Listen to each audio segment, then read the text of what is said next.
Was so upset with the way things were being handled that I didn't want to have anything to do with Elvis. For years, fans wondered what really happened to Elvis Presley behind closed doors. Now, his doctor has confessed that he prescribed him medicine under 10 different fake names to hide the truth. Could this secret explain the King's hidden struggles? And what else might have been covered up in those final years? The doctor who enabled a legend.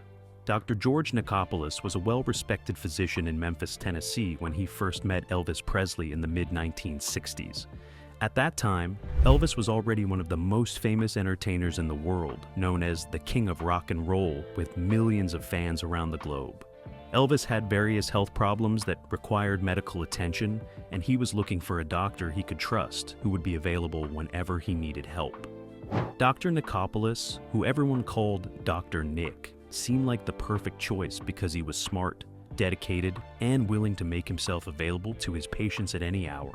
The relationship between Dr. Nick and Elvis started out normally enough. Elvis had legitimate medical problems, including back pain from years of performing on stage, high blood pressure, and problems with his digestive system. Dr. Nick examined Elvis thoroughly and began treating these health issues with appropriate medications and medical advice. Elvis appreciated having a doctor who took his problems seriously and who did not treat him like just another celebrity patient.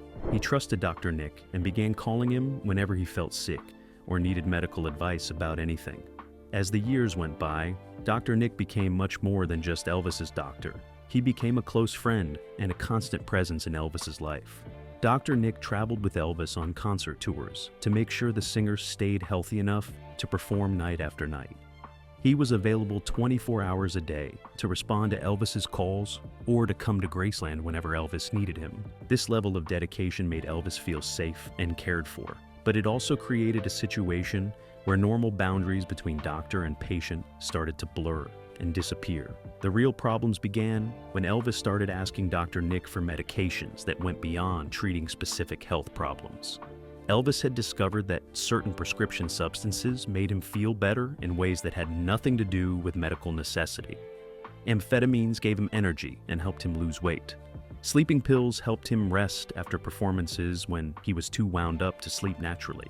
Pain medications made him feel relaxed and happy, even when he was not actually in pain. Elvis began requesting these medications more and more frequently, and Dr. Nick found himself in a difficult position. As a doctor, Dr. Nick knew that prescribing large amounts of these powerful medications was dangerous and potentially deadly. He understood that Elvis was developing dependence on the substances and that his use was going beyond legitimate medical treatment into the territory of substance dependence. But Dr. Nick also felt tremendous pressure to keep Elvis happy and to maintain his position as the singer's trusted physician. Elvis was powerful and wealthy and used to getting what he wanted. If Dr. Nick refused to provide the medications, Elvis would simply find another doctor who would be more willing to prescribe whatever the famous entertainer demanded. Dr. Nick tried to convince himself that he was helping Elvis by being the one to prescribe the medications. He told himself that he could monitor Elvis's substance use and make sure it did not get completely out of control. He believed that having a knowledgeable doctor involved was better than Elvis getting medications from multiple sources with no coordination or oversight. These justifications helped the doctor. Nick feel less guilty about the growing amounts of substances he was prescribing, but deep down, he knew that what he was doing was crossing ethical and professional boundaries. The relationship between Dr. Nick and Elvis became increasingly complicated and unhealthy. Elvis saw Dr. Nick as someone who cared about him and who would help him get what he needed without judgment or lectures. Dr. Nick saw Elvis as a patient he was trying to help, but also as a famous and important person whose friendship brought status and financial benefits. The normal doctor-patient relationship had been replaced by something much more complex, where personal loyalty, financial considerations, and genuine concern all mixed together in confusing and ultimately destructive ways. By the early 1970s, Elvis's substance use had become a serious problem that threatened his health and his career. He was taking pills constantly throughout the day and night for energy, for sleep, for pain, and for his moods. His weight fluctuated wildly as he used amphetamines to lose weight quickly before performances, and then gained it back when he stopped taking them. his behavior became increasingly erratic and unpredictable. People around Elvis could see that something was very wrong, but no one seemed able or willing to intervene and force him to confront his addiction. Dr. Nick was in the middle of all of this as the person who supplied most of the medications that Elvis was misusing. He later admitted that during this period, he felt trapped and did not know how to escape the situation he had helped create. He was prescribing more and more medications to Elvis while trying to convince himself that he was managing the situation responsibly. But the reality was that Elvis's addiction was spiraling out of control, and Dr. Nick's prescriptions were making it possible for that addiction to continue and worsen. But why did he start using fake names to get the substances? The fake names and hidden prescriptions. The system of using fake names to hide Elvis's prescriptions developed gradually over several years, as pharmacists and other doctors began noticing the enormous amounts of medications being prescribed to one person. When Dr. Nick would call in prescriptions or write them out for Elvis to fill, the pharmacist would see the famous name and would sometimes question whether one person really needed so many powerful substances. These questions made Elvis uncomfortable and angry, because he did not want people knowing about his substance use or judging him for it. Dr. Nick came up with what he thought was a clever solution to this problem. Instead of writing all the prescriptions in Elvis's real name, he would use the names of other people in Elvis's circle.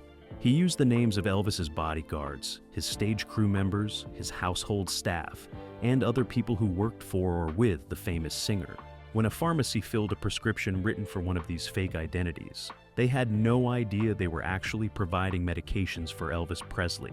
This system allowed Dr. Nick to continue prescribing massive amounts of substances without any single pharmacy seeing the full extent of Elvis's medication use. In interviews given many years after Elvis's death, Dr. Nick admitted that he used at least 10 different fake names regularly to hide Elvis's prescriptions. Sometimes he would use variations of real names or completely made-up identities. He kept careful private records of which medications had been prescribed, under which names, so he could track everything. But these records were hidden and were never shared with pharmacies or other medical professionals who should have known what Elvis was taking. The deception went even further than just using fake names. Doctor. Nick would sometimes write prescriptions for medications that he knew Elvis did not actually need medically, but that Elvis wanted for recreational use or to feel better psychologically. He justified this by telling himself that these medications were safer than illegal substances that Elvis might obtain if Dr. Nick refused to prescribe them. But the truth was that Dr. Nick was enabling a serious addiction and was violating basic medical ethics by prescribing unnecessarily and by hiding the true patient's identity. The amount of medications that Dr. Nick prescribed to Elvis during the 1970s was staggering and difficult for most people to comprehend. In the final years of Elvis's life, Dr. Nick was prescribing literally thousands of pills and injections every month. The medications included powerful sleeping pills, amphetamines, pain medications including narcotics, tranquilizers, and various other substances. No single person could possibly need that many medications for legitimate medical reasons. But Dr. Nick continued writing the prescriptions and hiding them under fake names. When pharmacists filled these prescriptions, they had no way of knowing they were all going to the same person. A prescription for sleeping pills written in the name of one bodyguard would be filled at one pharmacy. A prescription for pain medication in another fake name would be filled somewhere else. A prescription for amphetamines using a different identity might go to yet another pharmacy. This system of spreading the prescriptions around prevented anyone from seeing the complete picture of Elvis's substance use and from recognizing that he was receiving dangerous amounts of medications. Dr. Nick later explained that he knew this system was wrong and that it violated medical ethics and probably broke laws about prescription medications. But he convinced himself that he had no choice because Elvis demanded the medications and would have gotten them from someone else if Dr. Nick had refused. He told himself he was protecting Elvis by being the one doctor who knew everything Elvis was taking and who could try to monitor the situation. But looking back years later, Dr. Nick admitted that these were just excuses he used to justify behavior he knew was wrong. The system of fake names also made it nearly impossible for other doctors or medical professionals to help Elvis, even if they wanted to. When Elvis was hospitalized or saw other doctors for various health problems, they would ask what medications he was taking. Elvis and Dr. Nick would not provide complete or accurate information, because revealing the full extent of the substance use would have led to interventions and possibly to Dr. Nick losing his medical license. So, other doctors tried to treat Elvis without knowing that he was taking massive amounts of other medications that might interact dangerously with anything new they prescribed. The secrecy and deception created a very dangerous medical situation where no one except Dr. Nick and Elvis knew the truth about the substances. Even Elvis's close friends and family members did not understand the full extent of the problem because the evidence was hidden under fake names and scattered across multiple pharmacies. People could see that Elvis was acting strangely and that his health was declining, but they did not know exactly what medications he was taking or how much. This made it very difficult for anyone to intervene or to get Elvis the help he desperately needed. However, this didn't end Elvis' desperate demands. Elvis's spiraling addiction and desperate demands. Elvis's problems with prescription medications had started many years before he met Dr. Nick, going back to his time in the United States Army in the late 1950s. While serving in Germany, Elvis had been introduced to amphetamines, which were given to soldiers to help them stay awake during long shifts and night duties. Elvis discovered that these pills gave him energy and made him feel more alert and confident.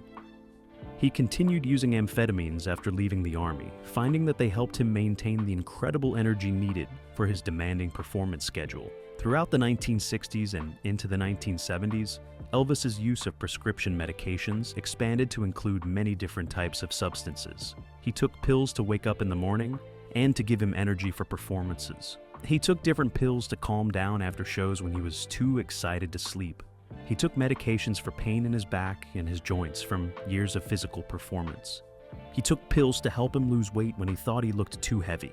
He took other medications to help with his mood when he felt sad or anxious. By the time Dr. Nick became his primary doctor, Elvis was already dependent on multiple medications and was taking them every single day. What made Elvis's substance dependence particularly dangerous was that he did not see himself as an addict. In Elvis's mind, there was a huge difference between the prescription medications he got from doctors and illegal substances like heroin or cocaine that people bought from street dealers. Elvis believed that because his substances came from a doctor and were prescribed for medical reasons, they were safe and acceptable. He could not or would not understand that prescription medications could be just as dangerous and addictive as illegal substances when they were misused and taken in large amounts. This belief that prescription substances were safe allowed Elvis to dramatically increase his use without recognizing the danger he was in. He would take more pills than prescribed, take them more often than directed, and combine different medications in ways that were extremely risky. When one medication stopped working as well because his body built up tolerance, Elvis would simply ask Dr. Nick for stronger substances or higher doses. The cycle of increasing use and increasing tolerance meant that Elvis needed more and more medications to achieve the same effects he had gotten from smaller amounts earlier. Dr. Nick described how Elvis would call him at any hour of the day or night, demanding more medications. Sometimes Elvis would claim he was in terrible pain and needed immediate relief. Other times, he would say he could not sleep and desperately needed sleeping pills. Sometimes he would insist he needed energy pills for an upcoming performance. Dr. Nick knew that many of these requests were not based on legitimate medical needs, but rather on Elvis's psychological dependence on the substances. But refusing Elvis was incredibly difficult because the singer would become angry, manipulative, or threatening when he did not get what he wanted. Elvis had many ways of pressuring Dr. Nick to provide the medications he demanded. Sometimes he would remind Dr. Nick of their friendship and of all the ways Elvis had been generous to the doctor over the years. Other times, he would become angry and threaten to fire Dr. Nick and find a different doctor who would be more cooperative. Elvis would point out that plenty of other doctors would be happy to prescribe whatever he wanted, so Dr. Nick should appreciate his position and not make things difficult. These pressures made it very hard for Dr. Nick to maintain appropriate medical boundaries or to refuse requests even when he knew he should. The worst part for Dr. Nick was watching Elvis's health deteriorate because of the medications, but feeling powerless to stop it. Elvis gained and lost weight dramatically as he cycled through periods of heavy amphetamine use, followed by periods when he stopped taking them. His behavior became increasingly erratic and unpredictable. He had trouble remembering things and would sometimes seem confused or disoriented. His performances suffered as he forgot lyrics or seemed unable to focus on what he was doing. Friends and family members were worried about Elvis, but they did not fully understand what was causing these problems. Dr. Nick later admitted that during this time, he tried various strategies to reduce Elvis's substance intakes without completely refusing to prescribe. He would sometimes prescribe lower doses than Elvis requested, hoping the singer would not notice the difference. He would substitute placebos when he thought he could get away with it, giving Elvis pills that looked like the medications he wanted, but that contained no active substance. He would try to space out prescriptions and refuse to provide refills as quickly as Elvis demanded. But these tactics rarely worked for long because Elvis would notice and would become furious about being deceived or controlled. By the mid-1970s, Elvis's substance use had reached truly dangerous levels that threatened his life every single day. He was taking such large amounts of medications that his body was essentially being poisoned constantly. His liver was struggling to process all the substances. His heart was under tremendous stress from the amphetamines. His respiratory system was depressed by the pain medications and sleeping pills. Dr. Nick knew that Elvis could pass away at any time from an overdose or from the cumulative effects of all the medications, but he felt trapped in a situation where he could not seem to help Elvis stop without losing his access to the patient entirely. However, this brought Elvis close to his final days. The final days and fatal mistakes. In the summer of 1977, Dr. Nick could see clearly that Elvis's health was in terrible condition and getting worse with each passing week. The singer's weight had ballooned up again because he had stopped taking amphetamines but was still eating large amounts of food. His face looked puffy and swollen. His speech was sometimes slurred like he was drunk, even though he rarely drank alcohol. He seemed exhausted all the time, despite taking medications that were supposed to give him energy. Dr. Nick conducted medical tests that showed Elvis's liver and other organs were not functioning properly because of all the substances they had to process. Dr. Nick tried to talk to Elvis seriously about the need to reduce his medication use dramatically and to enter some kind of treatment program for substance dependency. But Elvis refused to acknowledge that he had a substance problem. He insisted that everything he took was prescribed by a doctor for legitimate medical reasons. He became angry when Dr. Nick suggested that the medications themselves were making him sick rather than helping him. Elvis could not or would not accept the reality of his addiction.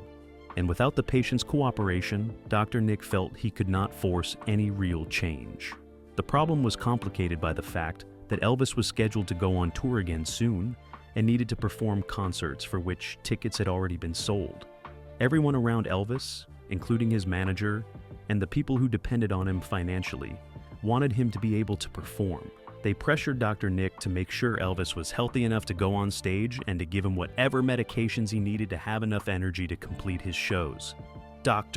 Nick felt pulled in different directions between his medical judgment that Elvis needed to stop performing and rest, and the practical reality that many people depended on Elvis continuing to work. Dr. Nick later described feeling completely trapped during those final weeks of Elvis's life. He knew that the amount of medications Elvis was taking could end him at any moment, but he also knew that if he completely refused to prescribe anything, Elvis would simply find another doctor or would get medications from other sources without any medical supervision at all. Dr. Nick convinced himself that continuing to provide some medications while trying to monitor Elvis was better than abandoning him completely, but he admitted years later that this was probably a mistake that contributed to Elvis's death. In August 1977, Elvis was at Graceland preparing for another tour that was supposed to start within days. Dr. Nick was there regularly, checking on Elvis and trying to manage his medications. On the night before Elvis passed away, Dr. Nick prescribed several medications, including sleeping pills and pain medications. He later said that the amounts he prescribed were within normal ranges and should not have been fatal by themselves. But he also admitted that Elvis might have taken more than prescribed, or might have had other medications that Dr. Nick did not know about. The morning of August 16, 1977, Elvis's girlfriend found him collapsed on his bathroom floor. He was not breathing and appeared to be dead. Emergency personnel were called and they tried to revive Elvis, but their efforts failed. He was rushed to the hospital where doctors pronounced him dead. The official cause of death was listed as heart failure, but everyone involved knew that Elvis's massive substance use had played a major role in his death. The medications had weakened his heart and other organs to the point where they simply gave out. Dr. Nick rushed to the hospital when he heard about Elvis's death. He was devastated and felt tremendous guilt about his role in what had happened. He had been trying to help Elvis for years, but his prescriptions had ultimately enabled a substance dependence that ended his patient. Dr. Nick immediately knew that he would face serious questions about the medications he had prescribed and about whether he had acted appropriately as a doctor. He also knew that Elvis's death would end his own career and reputation regardless of what investigations might find. In the immediate aftermath of Elvis's death, Dr. Nick tried to defend his treatment decisions and to explain that he had done his best to help Elvis while dealing with an incredibly difficult patient who would not accept that he had a substance problem. But many people blamed Dr. Nick for enabling Elvis's addiction and for not doing more to stop it. The doctor, who had been Elvis's close friend and trusted physician, became a target of anger from fans and family members who were grieving and looking for someone to blame for the tragic loss. The autopsy performed on Elvis's body found massive amounts of various substances in his system. The levels of some medications were high enough to be potentially fatal on their own. The combination of so many different substances together was clearly dangerous and had put enormous stress on Elvis's heart and other organs. The medical evidence supported what everyone already suspected, which was that prescription substance misuse had ended Elvis Presley at the age of only 42. The king of rock and roll had passed away not from an assassin's bullet or a tragic accident, but from an addiction to medications that his own doctor had been prescribing for years. Despite Elvis's death, it did not stop the regret that followed after. The aftermath, trial, and lifetime of regret. After Elvis Presley's death, Dr. George Nichopoulos, famously known as Dr. Nick, faced immediate scrutiny from medical authorities and law enforcement. Officials wanted to know exactly what medications he had prescribed and whether he had acted improperly. Investigators quickly discovered that Dr. Nick had been using a system of fake names and hidden prescriptions to conceal the full extent of Elvis's medication use. Records revealed that he had prescribed thousands of pills and injections in the months leading up to the singer's death. The evidence painted a troubling picture, suggesting that Dr. Nick had recklessly overprescribed dangerous substances. The Tennessee Board of Medical Examiners launched an investigation into Dr. Nick's practices. They examined not only his records for Elvis, but also for other patients. The inquiry revealed that his overprescription was not limited to Elvis. Dr. Nick had given large amounts of controlled medications to multiple patients in ways that violated basic medical standards. He often prescribed substances without proper examinations or follow-up, ordered unnecessarily high doses, and used fake names to hide his actions. In 1980, Dr. Nick was charged with overprescribing medications to Elvis and several other patients. The charges were serious, carrying potential prison time if he was convicted. His trial became a major news story, as people around the world were fascinated by the details of Elvis's final years and his struggles with substances. Witnesses testified about the massive amounts of prescriptions Dr. Nick had written, while former pharmacy employees described how he called in prescriptions using multiple aliases. The picture that emerged was of a doctor who seemed to have abandoned his medical ethics to satisfy a famous and demanding patient. Dr. Nick defended himself by explaining that he was trying to help Elvis while navigating an impossible situation. He testified that Elvis refused to acknowledge his substance problem and would simply see another doctor if Dr. Nick refused to prescribe what he wanted. He argued that staying involved allowed him at least to monitor the singer and try to prevent even worse harm. Dr. Nick painted himself as someone making difficult choices under extreme pressure, though the jury heard both sides. After reviewing all the evidence, the jury found Dr. Nick not guilty of the criminal charges. They appeared to believe that, while his prescribing practices were questionable, he had not acted with criminal intent to harm Elvis or his other patients. Being acquitted of criminal charges did not shield him from professional consequences. The Tennessee Board of Medical Examiners still had the power to discipline him for violating medical standards. In 1995, nearly 20 years after Elvis's death, the medical board permanently revoked Dr. Nick's license. They concluded that his overprescribing had violated basic medical standards and put patients at serious risk. Losing his license ended his medical career and forced him to find other ways to support himself, The board's decision cemented Dr. Nick's legacy as the doctor who enabled Elvis's fatal addiction. For the rest of his life, Dr. Nick lived with guilt and public blame for Elvis's death. Fans often held him responsible, sending threatening letters or confronting him publicly. His family suffered from the association, enduring shame and social scrutiny. Once proud of his close relationship with the king of rock and roll, Dr. Nick came to carry that bond as a lifelong burden. In his later years, before his death in 2016, Dr. Nick gave several interviews in which he spoke more openly about his time with Elvis and the system of fake names he had used. He admitted to making terrible mistakes and crossing ethical boundaries. He said, "The glamour and pressure of being Elvis's doctor had clouded his judgment and led him to lose sight of his primary duty, protecting his patient's health, even if it meant angering him." Dr. Nick expressed deep regret for enabling Elvis's addiction, but tried to explain the impossible situation he faced. He described the pressure from Elvis and his entourage to keep the singer performing, functioning, and appearing healthy. While acknowledging that his explanations did not excuse his behavior, he hoped they would help people understand how a well-meaning doctor could make destructive choices under extreme circumstances. The confession about using at least 10 fake names to hide prescriptions shocked many who had not understood the full extent of the deception. It revealed that Elvis's substance problems were worse than most had realized, and that the system around him actively concealed the truth instead of seeking help. This revelation also raised difficult questions about the responsibilities of doctors treating wealthy and famous patients, showing how easily professional ethics can be compromised. The admission about hidden prescriptions also clarified why Elvis's loved ones had struggled to intervene. Secrecy and deception made it nearly impossible for anyone to understand the severity of his addiction. By the time he passed away, even those who cared deeply for him could not fully grasp the danger he faced. Dr. Nick's confession helped complete the picture of a tragedy that had unfolded over years, despite clear warning signs. Ultimately, Dr. George Nicopoulos's legacy became inseparable from Elvis Presley's death. He would be remembered not as a skilled physician, but as the doctor who enabled the king's fatal addiction through years of overprescribing and deception. Though he expressed regret, it came too late to change history or restore his reputation. When Dr. Nick passed away at the age of 88 in 2016, he left behind a complicated legacy of fame, failure, and the heavy burden of guilt for his role in one of the most tragic stories in music history. What do you think about this confession from Dr. Nick? Do you think it really changes anything about Elvis's death?